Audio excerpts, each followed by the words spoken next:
It began like any other adventure. 9 young hikers, students from the Ural Polytechnic Institute, set out into the frozen mountains of the Soviet Union in January of 1959.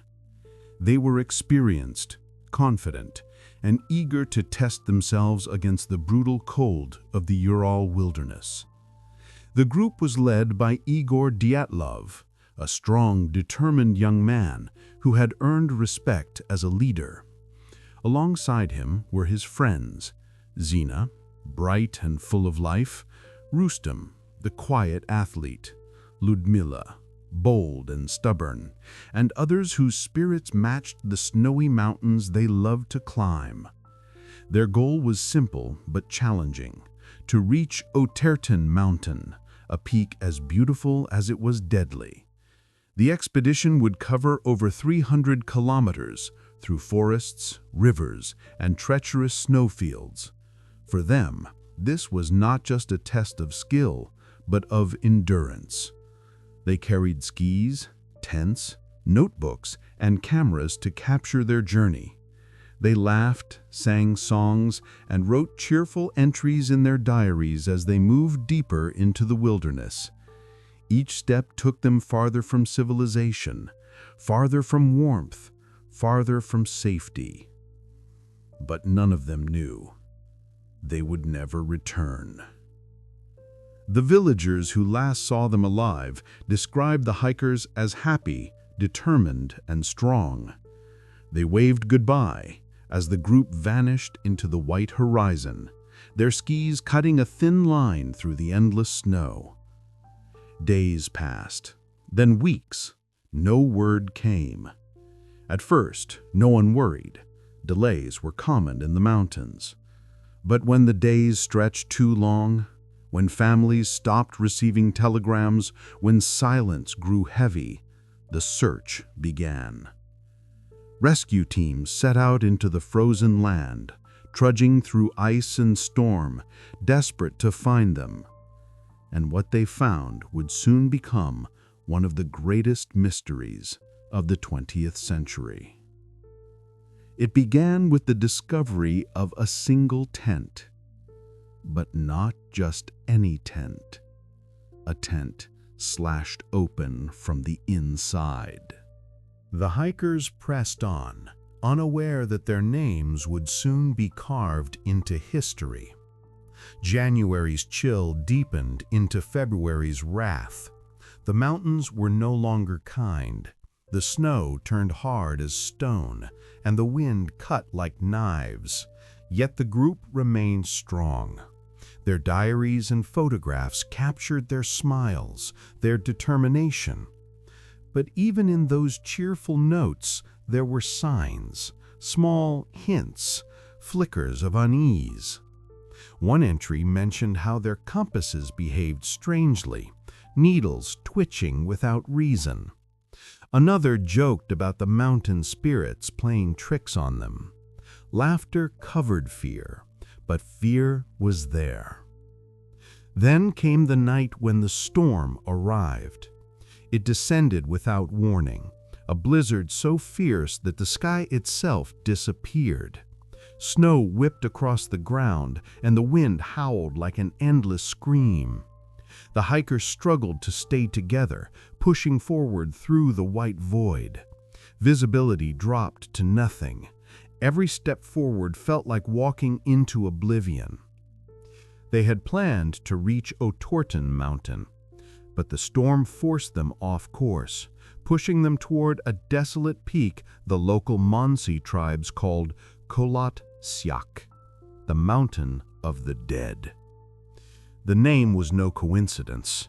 The Mansi people believed the mountain was cursed, a place where spirits wandered and men vanished. They avoided it at all costs, but the hikers, trapped in the storm, had no choice. They set up camp on the slope of that cursed mountain. It was a strange decision. Even rescuers later wondered why. Why not move into the forest below, where trees could shield them from the wind? Why pitch their tent on a bare, icy slope where the blizzard would strike hardest? Some say it was Dyatlov's leadership, determined to keep their progress steady. Others whisper it was fate, as though something wanted them there, on that very spot. That night, the storm raged on. Snow piled against the tent. The group huddled close for warmth, their laughter now faint, their voices muffled by the wind. But there are things the storm cannot hide. One of the hikers wrote in her diary, "We are tired, but somehow restless. There is something strange in the wind tonight." Strange indeed. For high above the tree line, strange lights flickered in the sky. Bright orbs, glowing spheres, drifting silently across the heavens. Blue, white, orange, moving against the storm, as if the blizzard could not touch them. Villagers miles away reported seeing them too. Silent flames in the night sky, hovering above Kholat's shack. What were they? No one knows. But the hikers saw them. We know this because one camera, later recovered, captured a blurry photograph, glowing shapes against the black sky, too strange to be stars, too large to be lanterns. That night, inside their tent, something happened. Something so terrifying that 9 experienced hikers chose to cut open their only shelter from the inside and flee barefoot into the snowstorm. Think about that. These were trained mountaineers. They knew the rules of survival. They knew the cold could kill them in minutes. And yet they ran, without coats, without shoes, without reason. Something drove them out. Something they could not fight. The rescuers would later find the tent half buried in snow. Inside were boots, coats, food, diaries, everything the hikers needed to live. But the hikers themselves were gone, their footsteps leading down the slope into the forest. Barefoot, half naked, in the middle of a frozen night. What could possibly have terrified them so much? The answer waited in the snow, where the trail of footprints ended. When the rescue team reached the mountain weeks later, they found silence. No laughter, no firelight, only the endless howl of the wind. And then they saw the tent. At first glance, it looked normal, though half covered by snow. But as they dug it free, their relief turned to confusion. The tent was not collapsed by the storm. It had been cut open from the inside. Long, desperate slashes in the fabric told a silent story. The hikers had not left by choice. They had fled. Inside the tent, everything was in place. Boots lined neatly by the entrance, warm coats folded, bread, bacon, and chocolate laid out as though someone had just prepared a meal. Diaries with cheerful entries, cameras with unspent rolls of film. It looked like a camp abandoned in an instant, as if the hikers had simply vanished, leaving their lives behind. But the strangest part were the footprints. Leading away from the tent were marks in the snow, 9 sets of tracks, some barefoot, some with only socks, some wearing one shoe. They trailed down the slope toward the dark forest below. At first, the steps were calm, almost orderly, but the further the rescuers followed, the more scattered and desperate they became, as though the hikers had broken into panic.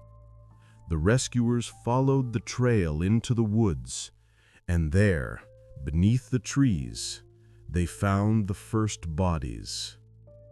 Two men lying side by side, barefoot and dressed only in their underwear. They had tried to build a small fire from branches torn off nearby trees. Their frozen fingers told the rescuers they had fought desperately to live.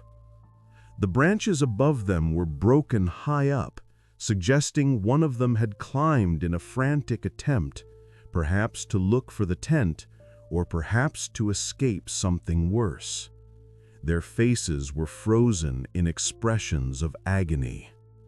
Nearby, 3 more bodies were found: Dyatlov, Zina, and Rustem.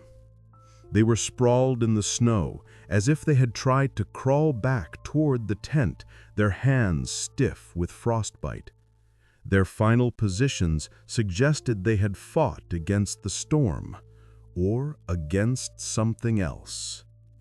By now, 5 bodies had been found, but 4 were still missing.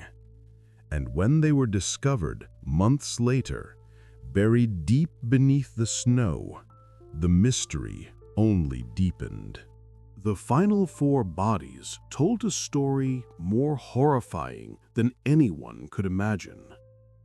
They were found in a ravine, hidden beneath meters of snow, as though nature itself had tried to conceal them. Unlike the others, they were dressed more warmly, wearing coats and pieces of clothing seemingly stripped from their dead friends. Survival instinct had forced them to share what little warmth remained. But their injuries defied explanation. One hiker had his skull crushed with the force equal to a car crash, yet no external wounds, no bruising, no blood. Another had ribs shattered as if squeezed by some impossible power. A woman was missing her tongue, her eyes, even part of her face, all gone with eerie precision. Yet the strangest part, there were no signs of struggle, no marks around the area to suggest a fight. It was as if the damage had been inflicted by something invisible, something beyond human comprehension. The rescuers whispered theories: an avalanche, a bear attack, an accident, but none fit. There were no claw marks, no heavy snow that could explain such injuries, and animals do not remove tongues and eyes with surgical neatness. Even stranger were the traces of radiation found on some of the hikers' clothing. Their garments glowed faintly under Geiger counters, as though exposed to something unnatural. And then there were the villagers' reports of glowing spheres in the sky above the mountain the same night the hikers died. Orange orbs floating silently, watching. Was it a secret Soviet experiment gone wrong? A weapon test? Or something not of this world? The investigators wrote their final report carefully. The hikers died due to an unknown, compelling force. Unknown, compelling force. No one dared say more, but the truth lingered in the icy air of the Mountain of the Dead. What drove 9 strong hikers into the night, barefoot and screaming?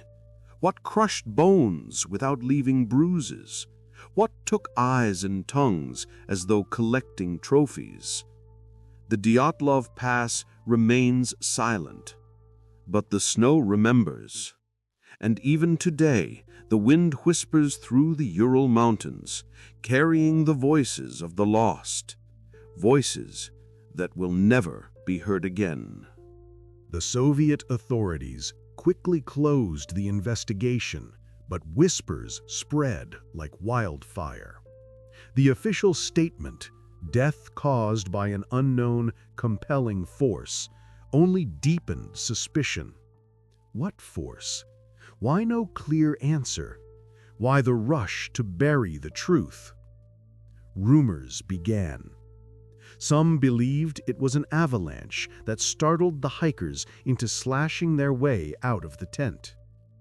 But if snow had crushed them, where was the avalanche path? Why did the tent remain standing? And how did an avalanche shatter ribs without leaving a single bruise?